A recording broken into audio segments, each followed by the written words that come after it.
Hey, everybody, welcome back. Hey, I'm Nicholas. I'm Adam. We're and different today fellas.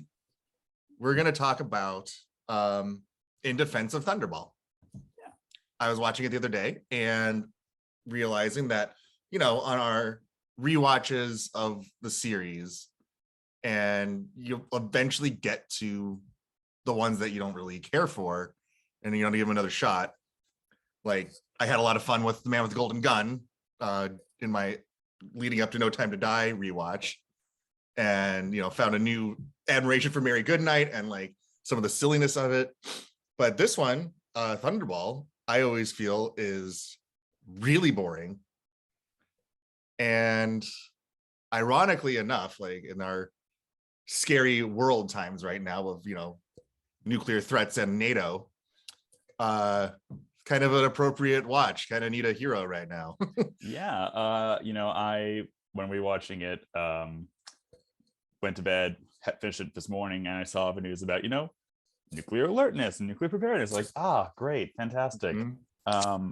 But so a lot of my roommates have not seen Bond films, so we've been going through them, and while they have not yet seen Thunderball, we got up to Goldfinger, and I watched this on my own, and I'm very curious to see what they think, because this is a movie that even like The Defenders, you and I will say, like, it goes on forever.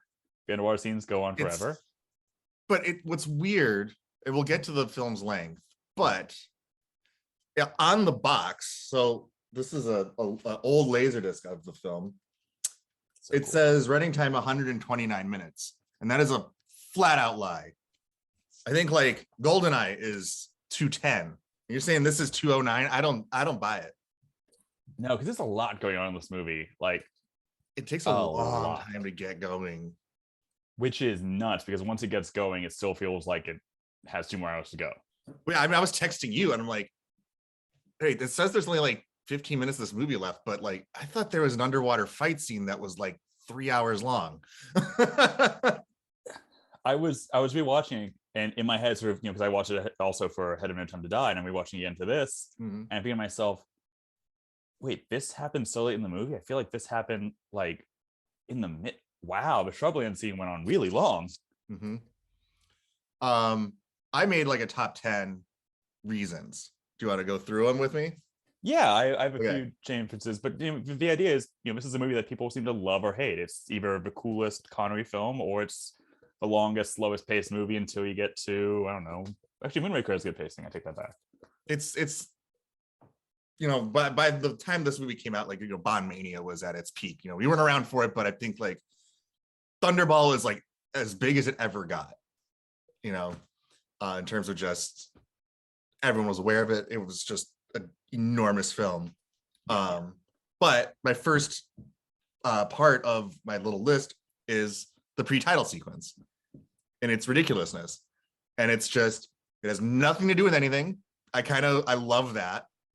It's why, okay, so Derval has the widow, but then it's a man, baby. And yeah, it's not even Duvall. It's like Jock something. It's like, it's that fake out JB. Like, right, every Connery film ends with Bond dying, and coming back.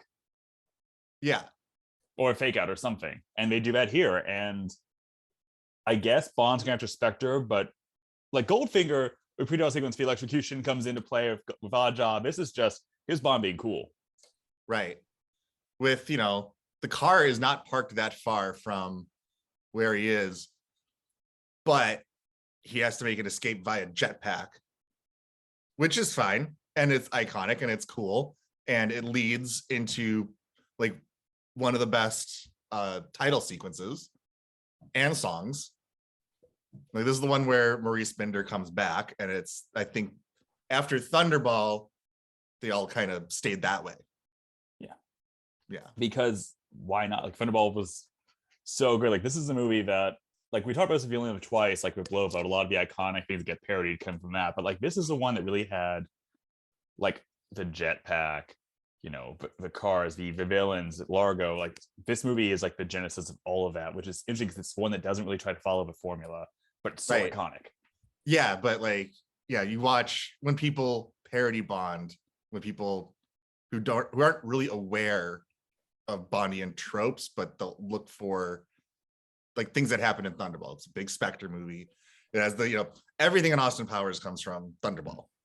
The from steel number nuclear 2 weapons and to Hollywood Ransom is this is the first time it ever happened in fiction. which is wild. And with such a I mean, we can jump around on my list because that is one of my things. Is it's this terrible thing to say this week at this particular moment in history, but in a storyline for films, nukes always work. Like it's always a good threat. It's very simple and clear cut, and like you must save the world, because if the bad guy gets away with it, then there is no world, So yeah, it's just, and it's something that's done in any genre. The Avengers had a nuke. The American Godzilla had a nuke. The new one, not the Matthew Broderick one. Like they went back to Bond with Octopussy. Like they do nuke the Matthew Broderick one. They do. Say sidebar. You ever fellows discuss Godzilla coming soon? No. But yeah, like it's a trope that always works. And I was listening to the Mission Impossible podcast, and they were struggling while they're making, I think, the 4th film. They couldn't find, like, why is the bad guy bad? Like, what's he after? What, we have all these action sequences, but like, why is he a bad guy? And then I think like they're sitting around a room, and Tom Cruise just like stands up and is like, why can't we just do nukes? It always works. Yeah. And then the director was like, yeah, he's kind of right. Like I think it's the first time they did that in that franchise. Absolutely. And like, bringing, all the allies together. And another thing like that's really cool about that is you finally see other double O's. Yes, that's the thing on my list. Like it, because I rewatched Tomorrow Never Dies as well right before I watched Thunderball. And again, like you have that sense that Bond is the favorite. Bond's the White Knight in the pre-title sequence. There's also nukes in that. But like this idea of like only Bond is out here doing stuff. It's not, hey, it's not, why are you doing this? 009's doing this. Whereas you don't get a sense of what MI6 is capable of, which I think when they do that in a movie, I love it. And you get to see them all. Sean Bean possibly is right there with a female 00, which people who are mad about know me. Thunderball had it first. Yes, and Bonds of different races. Yes, it's great. Yeah, and I was also gonna say, like, this is on my list. Like, we got to jump off. You jumped off to that. It was like they play it for formula. Because we talk about checking the boxes. It always says end of Bond and the girl on the raft. Blah blah blah. Like, this is only a 4th film, and they were already trying to change it up. It's Bond goes into Moneypenny's office for a hat, and it's like, well, actually, no, you got to go to the conference room, right? Which is this gorgeous giant space, and it's like, oh, okay, we're not going to just do that again. Yeah. Nice. I thought it was interesting that at the end, it's not Bond does not dispatch the villain, and usually it's like, well, the man has to save the day, and it's like, no, the girlfriend shoots him, or the niece. Still unclear on that. But it's that's the thing. Like, it's like also just rewatched License to Kill recently, and it's like Living Daylights. Like, don't want to see more. And Bond gets the good kill, the revenge kill, but also like Lupe is there.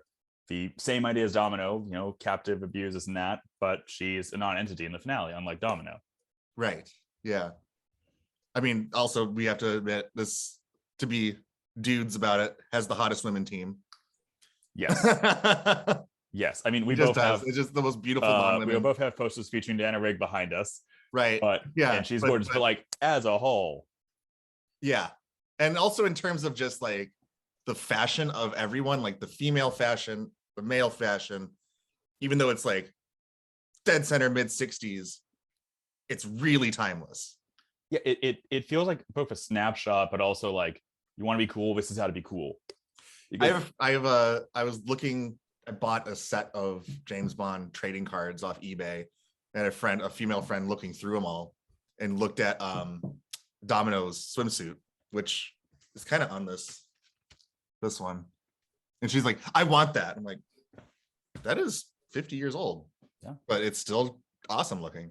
Yeah, the only fashion that looks bad, and I don't want to say, is the Bond like orange rubber.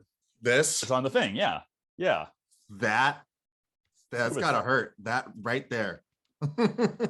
That is 1960s rubber. That's not made for comfort, baby.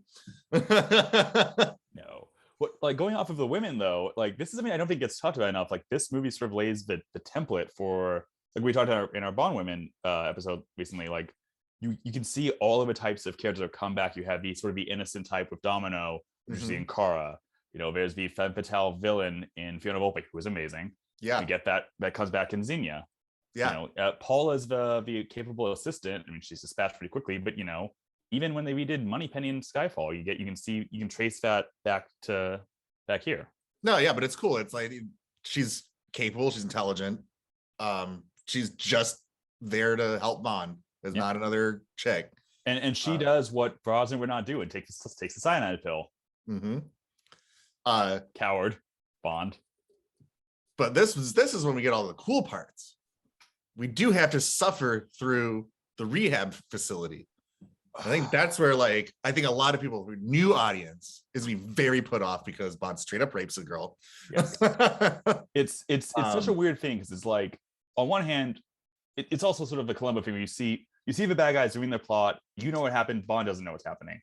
But meanwhile, Bond is, for unexplained reasons in the movie, in rehab and picking a fight with a random Italian man. Right. However, that is one of my favorite kills in a Bond film. Oh, when Fiona stuns a man to death. And I'm like, because I remember like watching that for like the first time as a kid, being like, that sucks. Like, not only does the broom handle through the thing, but then he closes the door and you can't hear him. No, and he somehow lives. He lives long enough to get killed by Fiona. And how? The ridiculous rack torture bit. It just goes on. Yeah. The only thing that's worse is the rehab scenes in Never Say Never Again, which is a remake of Thunderball. Yes, which somehow manages to be slower, duller, and less cool.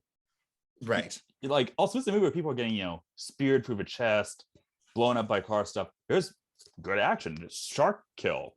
And yet, like, again, it's weird, petty back and forth things between Bond and Lippe, and it's like, why? And like, all it is simply to show that Bond can see Lippe because this health spot is right next to an American airbase. Why? I don't know, because you know, why did they put Gotham City across the river from Metropolis? Like, they just needed it to be. Well, you see, because this is supposed to be analog to San Francisco and Oakland, which for some reason is a thing that they thought up. No. Sometimes, you know, the Thunderball plot hole I can forgive just because anything to get the movie moving faster, I'm for. And like, it eventually takes off. Eventually, Duvall steals the plane, goes into the water. Once you get to the Bahamas, it's cool. It gets really good. Yeah. And Largo killing him was a pretty good move too. Like, that's actually a pretty menacing moment in that scene. Which one? Oh, when Largo kills Duvall, like, in the water. Oh yeah. Like, it sets up Largo as a really sort of menacing, like, he's ruthless, which I like because, again, over the top villain, but like done well. Right. I appreciate, like, the worst Spectre agent wouldn't be Blofeld. It's the guy that's trying to impress Blofeld. You know, he's number two. Like, he must be really. He gives all the big speeches. He's got, like, you know, a presentation. Oh yeah. And I love that, just that little bit of acting that they just, like, don't do in movies anymore, where like the valet is like, hey, you can't park. Oh shit. I'm sorry. Largo just gives him a look like, excuse me, I can kill you very easily. There's also, I must say, this, along from Russia with Love, features my favorite Blofeld, which of course is Anthony Dawson shot over the shoulder being dubbed by a different actor. Yeah. But it's just like, yeah, this is the guy. This is Spectre number one. I get it now. And, you know, it's cliched, and, you know, Austin Powers not ruined it, but like made it less like threatening. But all the Ken Adam designs, and what interesting about the Ken Adam stuff is, like, it's not just layers and bad guy stuff that he's designing. He does the resorts. Yeah. And I'm like, I really want to stay at a Ken Adam Bahamas resort because every hotel room is amazing looking. But they're amazing. People are going into casinos by boat. You know, it looks how you know you so made it. good. like, so, you know, one of the things that's interesting, like this was Terrence Young coming back to Bond because he left, did something else. Guy Hamilton did Goldfinger, and you can just tell with like a stylistic shift when Terrence Young directs it. You know, Bond is cool, but it's more just like Bond in action. Like this movie has actual spying, which I want to talk about at one point. But like, you know, he makes things look cool. Bond gets his stuff, and Felix is in it as an actual helpful person, not an old bureaucrat, Right. which is a Terrence Young trademark. Yeah. I mean, I will say, like, I don't know what Terrence Young was doing between From Russia and this, but I could totally see Broccoli and Saltzman been like, yo, Goldfinger's like really epic. Guy Hamilton, like, this one's big, and like there's a lot that happens and a lot of globetrotting and stuff. So like I think Terrence Young like dramatically upped his spectacle game. And there's spectacle. Also, I found out what Terrence Young was doing in between.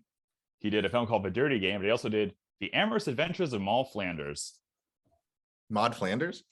Maud Flanders. Although this explain why like every woman here is gorgeous and all that stuff, because he just did that. Yeah. I mean, Kim Novak, you know. I mean, it's I guess pretty common knowledge. Like, you know, Terrence Young lived a Bond lifestyle very, very much, and brought that into the series. Like, I don't think he would be as stylish and sophisticated, and you know. Do you think Terrence Young had the same sort of swimwear vacation outfits? I don't know. I mean, I hope not. I don't wish this outfit on anybody. Okay, forgetting that. This is that's a oof. Ow. No, that was bad. But you know, there's also like this is a good lifestyle movie. Like this is also the one time in the entire franchise I think Bond makes a Negroni, which is just kind of random, but a classic cocktail. Mm-hmm. You know, speaking of, I mean, I love Largo's estate house, whatever it is. I mean, some people in the Bond community have been down there. It's a bit more decrepit, but like it looks cool. Yeah, it looks so cool. I'd live there. Oh, for real. I do think, like, you know, I haven't seen, I don't know if you have seen this in like a house that does, you know, old movies, you know, that shows classic cinema. Like, I haven't seen this in the big screen is what I'm trying to say. Okay. But I can only imagine in 1965, this brought the house down.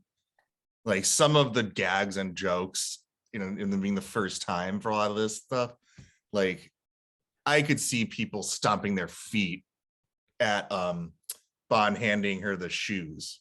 Yes. In the tub. Like that is a genuinely hilarious bit. And I can only imagine what an audience like, you know, back then thought. And seeing like the underwater sequences, like, you know, like the shark in the pool thing, that is legit scary. Like, yeah, it's amazing how they filmed that. Because yeah, my understanding is that that technology, like, I mean, you could film underwater before, like to really do those kind of sequences, they had just like they didn't make it for Thunderball, but that technically had just been done, and Terrence Young and Eon probably just like, get that. Yeah. Like we can do this. We can make this work. Because yeah, it's crystal clear. I mean, it's slow and plotting sometimes. Mm-hmm. But yeah, if you're 1965 going to the theater to see this, this is the most stunning. You know, did this film come out in the winter? I don't know. If you see this, it's like summertime, gorgeous people, beach party. It was also the time of like the surf movie beach party scene too. People want to see people out having fun. They want to see bikinis and surfboards and cool boats and rock and roll. Yeah, scandalous. And like, I think I mean, I'm 36, but you know, I'm sure old Bond fan like you youths, you know, boomers would be like 31. That's not a boring movie. Sit through, you know, a 4-hour The Robe or something. Like there's colossally boring films from the 50s. Andrei Tarkovsky.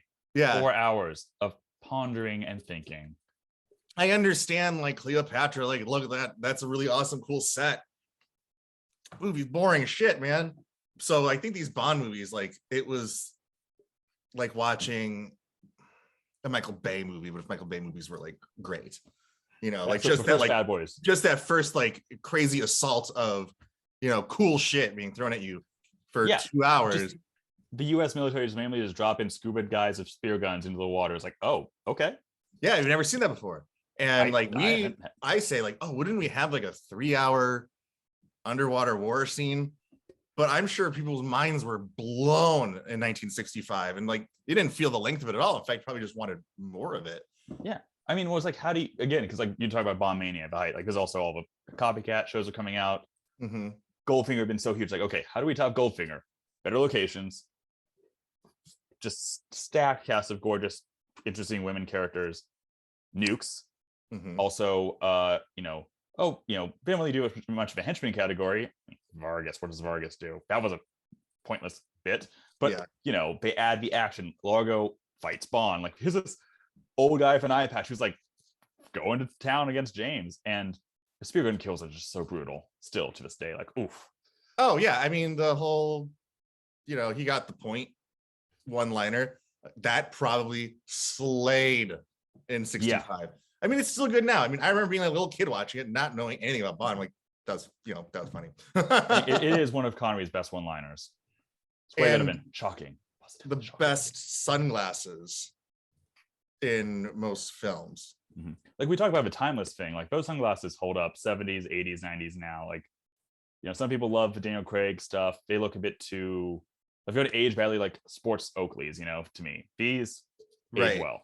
Yeah. And Felix's like outfits and, all the tuxedos look good. They don't look, I feel like even you look back to like Dr. No, like he's wearing like a black trash bag. It's good. It's a Savile Row suit, but I'm just like, it just hangs on him instead of crushes him like Daniel Craig's outfits. But that's beside the point.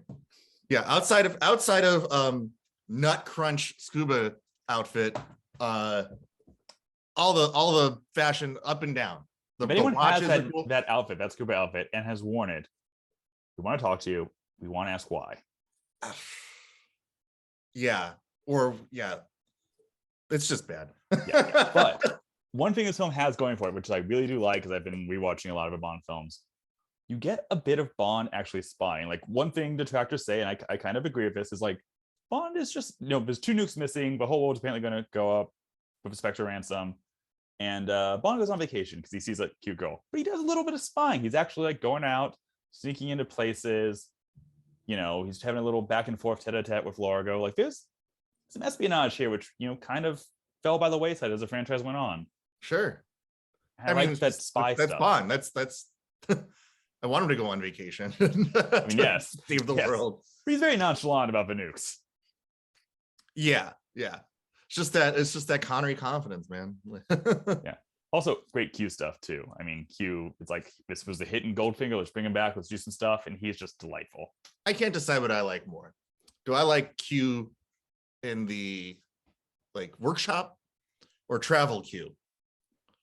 I love travel Q, and I would love to see, like, even though it's so stupid now, but like back then, for kids or whatever, like it didn't seem out of place at all. But like wherever Bond is, Q has a workshop that's like, yes, this one is Indian themed, this one is Mexico themed.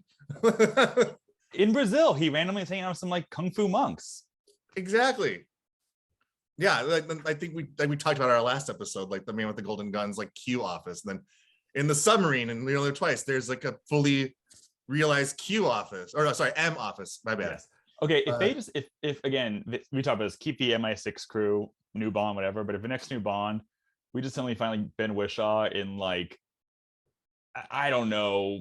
We deserve full office though. We deserve full workshop because we don't get like, I need Q doing, but I need the background gags. I need all that stuff. I need new Bond to just be like, you must be joking. As like again, a man's carried away in like a phone booth behind them. And it's like, I never joke. Mm-hmm. Right. Oh, please. Barbara, Michael, please Q workshop. And then the next one, travel Q workshop. Just oh my god, that'd be so but good. This one wasn't really like travel Q workshop. This was just like, well, everything seems to be happening in the Bahamas, we're gonna send everybody there. Yeah, Felix is there, Q has to go and do his thing. And then the underwater breathing thing, like because of that movie, I think that's why they actually went and made that. Yeah, it's such we talked about this as the franchise gotten more modern technology. How do you do a cool gadget that like works? It doesn't feel like, oh, I have a cell phone, I can do anything else with it. That's one. That's just the perfect, straightforward. We get it. We follow a visual element. It's effective. It's not distracting. It's not the ultimate, hey, check out this thing because in 50 minutes it's going to be a gag. Yeah. Is it useful? I like that. I want more of that. Right. Yeah. It's like, I hate the gadgets that you can just tell, like, well, that's for a plot device when he's trapped in a thing that's just for that, you know? I think, yeah, like my favorite, I love the breathing apparatus. Going back to Goldeneye, my favorite gag prop or gadget is the pen. Yes. And you can see where that's going. Boris takes it. Oh, pen on me. Darn it. I would try to do a troll. But it's also funny, like, things that have aged not too badly. Even like the giant like jets, jet thruster that Bond gets when he's scuba diving. Totally fine. Oscar winning. That's right. It was great. Like this movie, when it gets going, when it finally is like, hey, we're gonna like do some cool stuff, it's fantastic. It's just that it really does take a long time to get going. And well, like we were saying on when I was watching it the other night on text, it was like this movie is 470 hours long. And it's a lot of Bond having to play catch up because we all know what's going on. We, the audience, have seen it. Yeah. But this whole 2 hours and 9 minutes bullshit. Yeah, that's no. This movie is as long as a season of, or the whole series of something. This movie is long. You can get up and wash your car and go buy groceries and come back home. You won't miss a thing. No. Oh, it's like, oh, hey, Bond changed into white swim trunks instead of pink swim trunks. That's it.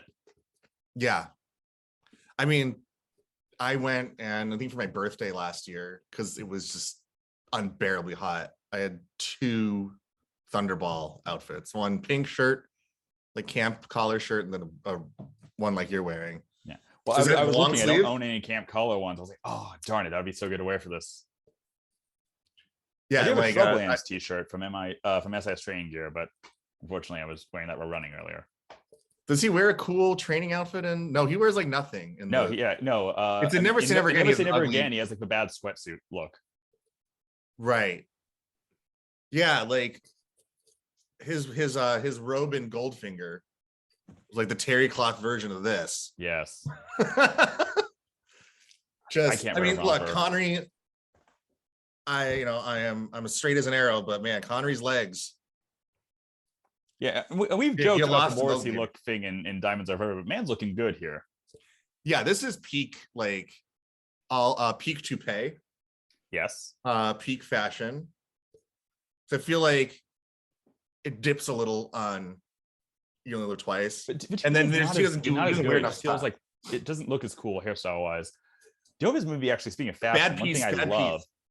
Because he did this a little bit in Goldfinger, but sort of bring it back. His sort of sneaking outfit, he wears it in Shrublands, he wears it when he goes to try to find Paula. It's like the black pants, like the black long knit polo. Great look. That's in Thunderball too. Like that's, yeah, it is. Yeah, in Shrublands, and then he's like rolling up the sleeves, doing some investigating stuff. Stealth Bond. Yeah, it's like we've seen tactical Bond in various stages. We've seen stealth Bond. I mean, we watched License to Kill. Even Bond there is a black shirt, cuffs rolled up, to like investigating maggots for drugs. Oh yeah, it made sense in context when I saw it last night, I swear. Oh yeah, I forgot about that. Yeah, he kills someone with maggots. Bon appetit. Your Welsh accent's fantastic. Okay. Any other concluding thoughts on Thunderball? Anything you want to delve into? Yeah, other than give this another shot. Itself. It's not the best paced. It's not by any means the best, but if you just, it's a warm soak. It doesn't call it a hangout movie, but I get why. It's just that at the same time, a plot that's interesting when it gets going is so antithetical to a hangout movie. True. Yeah. And I also feel like, in 1965, while they're making it, they want to linger because the technical the prowess that they have in this film is really, really great. And it's really groundbreaking. So of course you want to stick with it.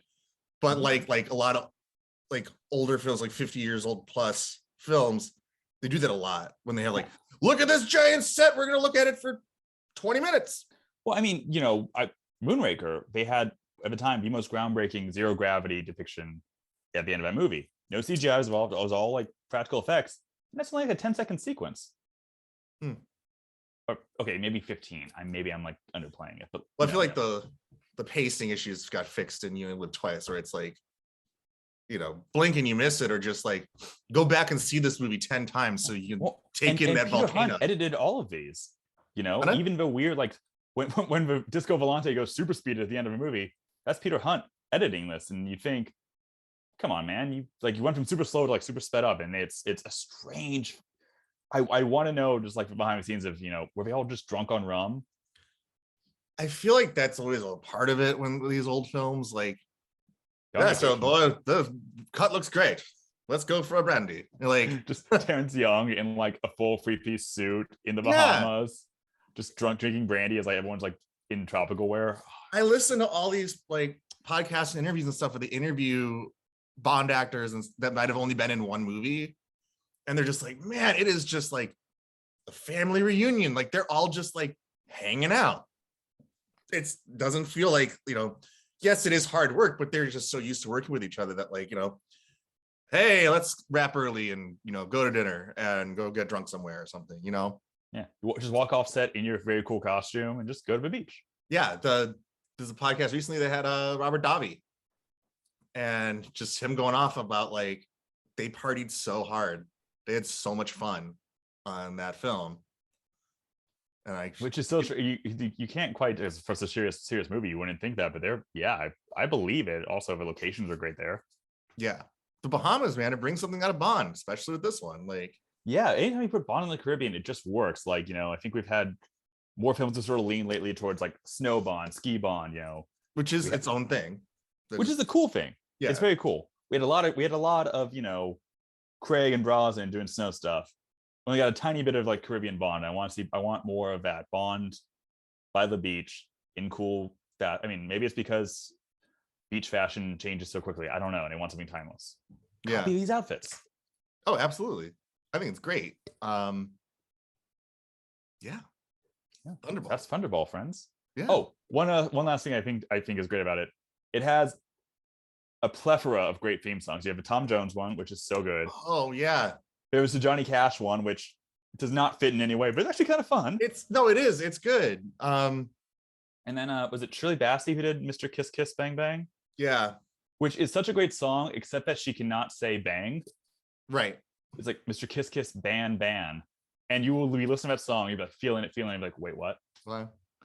And this, John Barry, one of the peak Barrys. Yes. This and Majesty's, two of my favorite John Barry scores. Yeah. But that's Thunderball. Give it a shot again. Just, space out like 6 hours. Let's just no. Again, if you have this outfit, why? But also send us a photo of you watching Thunderball wearing that outfit. Yeah. If someone actually sends us something, we will give you a shout out in the next episode. That would be amazing. Oh my God. We'll make a whole episode I'm going to interview you. Yes. Till next time. I'm Nicholas. I'm Adam. Hope you ever, fellas. See you around.